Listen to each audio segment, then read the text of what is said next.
Praise the lord. దేవుని పరిశుద్ధ నామానికి మహిమ కలుగును గాక. అనుదిన దైవ కృపా కార్యక్రమాన్ని వీక్షిస్తున్న దేవుని బిడ్డలు ఆత్మీయులైన మీ అందరికీ పేరు పేరున ప్రత్యేకమైన శుభాలు తెలియపరుస్తున్నాం. నిశ్చయముగా ఈ మాటలు వింటున్న మీకు ఆయన ఉన్నతమైన కృప తోడయుండును గాక.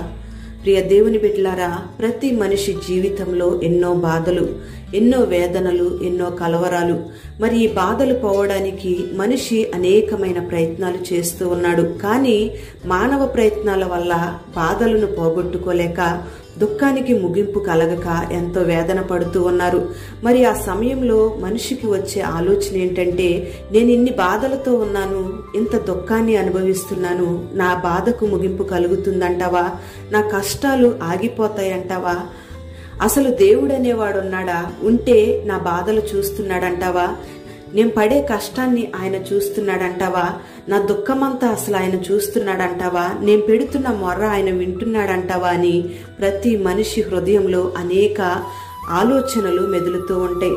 ప్రియ దేవుని బిడ్డలారా, బాధలకు ముగింపు కలగాలని ప్రతి మనిషి కోరుకుంటూనే ఉంటాడు, ఆశపడి ఎదురు చూస్తూనే ఉంటాడు. ప్రియ దేవుని బిడ్డ, మరి ఈ దినాన ఈ మాటలు వింటున్న నీ మనసులో కూడా ఇలాంటి ఆలోచనలు, ఇలాంటి ప్రశ్నలు ఉన్నాయేమో.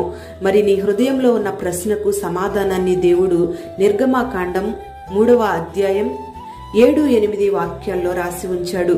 మరియు యెహోవా ఇట్లనెను, నేను ఐగుప్తు దేశములో ఉన్న నా ప్రజల బాధను నిశ్చయముగా చూసి తిని, తమ్మును కష్టపెట్టు వారిని బట్టి వారు పెట్టిన మొరను వింటిని, వారి దుఃఖములు నాకు తెలిసే ఉన్నవి. కాబట్టి ఐగుప్తు దేశము నుండి వారిని విడిపించుటకును, పాలు తేనెలు ప్రవహించే దేశానికి వారిని నడిపించుటకును నేను దిగివచ్చి ఉన్నాను అని ఈ వాక్య భాగంలో రాయబడి ఉంది. Praise the lord.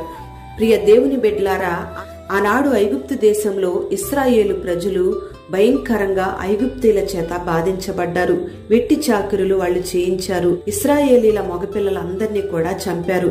ఇలా భయంకరంగా స్త్రీలను, పురుషులను, పిల్లలను వాళ్ళు బాధిస్తూ వచ్చారు. యోసేపు ఐగుప్తులో ఉన్నంత కాలం ఇశ్రాయేలు ప్రజలు సంతోషంగానే, క్షేమంగానే ఉన్నారు. యోసేపు ఎప్పుడైతే చనిపోయాడో అప్పుడు యోసేపును ఎరుగని మరొక ఫరో రాజు ఆ ఐగుప్తు దేశానికి రాజుగా ఉండడం వల్ల ఇశ్రాయేలు ప్రజలను బానిసలుగా చేసి భయంకరంగా వారిని బాధిస్తూ వచ్చాడు. మరి అలాంటి బాధలలో నిశ్చయంగా దేవుడు వాళ్ళ మొరను ఆలకించాడు. ఈ ఇశ్రాయేలు ప్రజలు ఇక మన బ్రతుకులు ఇంతేనేమో, ఈ కష్టాలతోనే మనం చనిపోవాలేమో, ఇక మనకు ఎప్పుడు విడుదల కలుగుతుంది అని బాధపడుతూ వాళ్ళు దేవునికి మొరపెట్టారు. నిశ్చయంగా ఇశ్రాయేలీయుల ప్రజలు పెట్టిన మొరను దేవుడు విన్నాడు. విని వాళ్ళ దుఃఖాన్ని చూసి వాళ్ళ బానిసత్వపు బ్రతుకుల్లోంచి వాళ్లకు విడుదల కలుగు చేసి వాళ్లను పాలు తేనెలు ప్రవహించే దేశంలోకి నడిపించాడు. ప్రియ దేవుని బిడ్డ, మరి ఈ దినాన నువ్వు అనుకోవచ్చు, ఈ భయంకరమైన రోగంతో నేను బాధపడుతున్నాను, కష్టాలతో ఉన్నాను, ఇబ్బందులతో ఉన్నాను, శ్రమలతో ఉన్నాను, నా బాధలు ఎవరూ చూడటం లేదేమో, ఎంతకాలం నాకు ఈ దుఃఖం, ఎంతకాలం నాకు ఈ ప్రయాస అనుకుంటూ నీకు నువ్వు వేదన పడిపోతూ ఉన్నావేమో.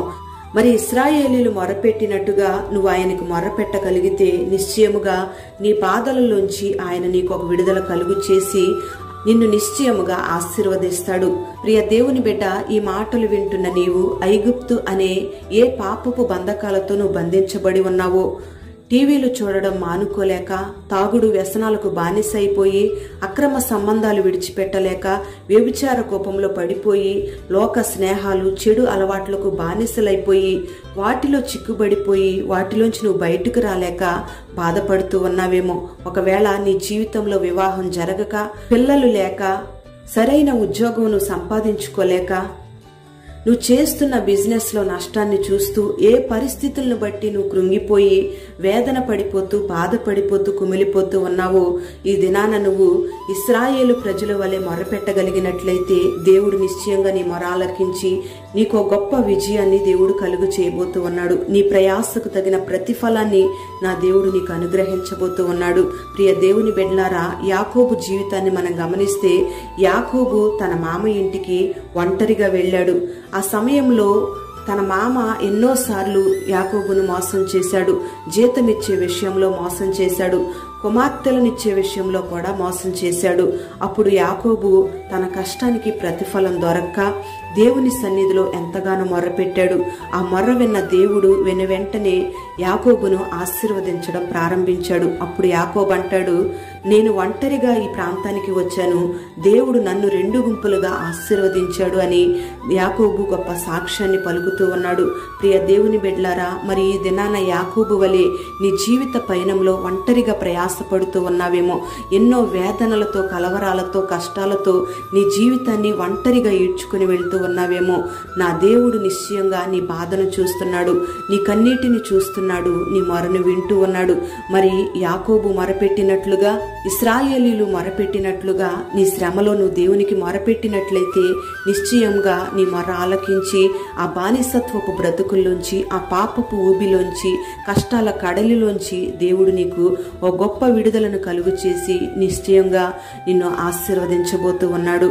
మరి ఈ దినాన అట్టి అనుభవాన్ని దేవుడు నీకు అనుగ్రహించి నిన్ను బలపరిచి, ఓదార్చి, ధైర్యపరిచి నిన్ను నడిపించునుగాక. ప్రార్థన. పరిశుద్ధుడవైన తండ్రి, ప్రేమ కలిగిన దేవా, నీకు స్తోత్రం చెల్లిస్తున్నాం. ఈ దినాన ఈ మాటలు విన్న నీ బిడ్డలందరినీ కూడా మీరు ఆశీర్వదించండి.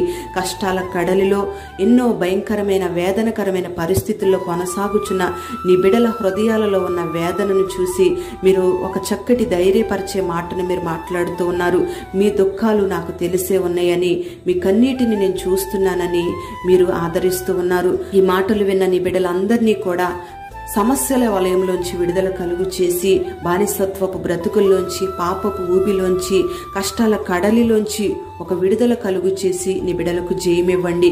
యాకోబును ఆశీర్వదించినట్లుగా ఇశ్రాయేలు ప్రజలు పెట్టిన మొరను విని వారిని పాలు తేనెలు ప్రవహించే దేశానికి నడిపించినట్లుగా నీ బిడ్డలను ఒక ఉన్నతమైన ఆశీర్వాదాలతో నడిపించమని ప్రార్థన చేస్తున్నాం.